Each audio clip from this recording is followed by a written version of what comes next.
ఏం చెప్తున్నాను ఈ ఉదయం, దేవుడు ఈరోజు నిన్ను పిలిచిన తర్వాత, నిన్ను ఏర్పాటు చేసుకున్న తర్వాత నిన్ను ఎవరి చేతి కింద ఉంచేవాడు కాదు. నా స్తోత్రం. నీ చేతికి సమస్తాన్ని అప్పగించే గొప్ప దేవుడై ఉన్నాడు. ఆమేన్, ఆమేన్, స్తోత్రం. ఇప్పుడు చెప్పు, మోసేని పిలిచిన దేవుడు సమస్తాన్ని మోసే చేతికి అప్పగించాడా లేదా? చెప్పలి గట్టిగా, చెప్పలి గట్టిగా. మరి ఎంతమందిని దేవుడు ఈ ఉదయం ఇక్కడికి పిలిచి ఉన్నాడు? ఎంతమంది రక్షణ మార్గంలోనికి పిలిచి ఉన్నాడు?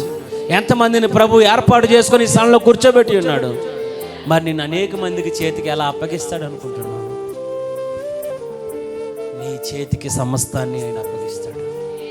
కొన్ని సందర్భాల్లో నీకు అనిపిస్తూ ఉంటుంది, ఈ అవమానించబడుతున్న వారి చేతికి నా దేవుడు నన్ను అప్పగిస్తున్నాడేమో, ఈ అవమానాలకి నన్ను అప్పగిస్తున్నాడేమో, ఈ వేదనకు నన్ను అప్పగిస్తున్నాడేమో, నా శత్రువు నిందలకి నన్ను అప్పగిస్తున్నాడేమో, లేకపోతే ఈ భయంకరమైన అప్పుల బాధకి నన్ను దేవుడు అప్పగిస్తున్నాడేమో.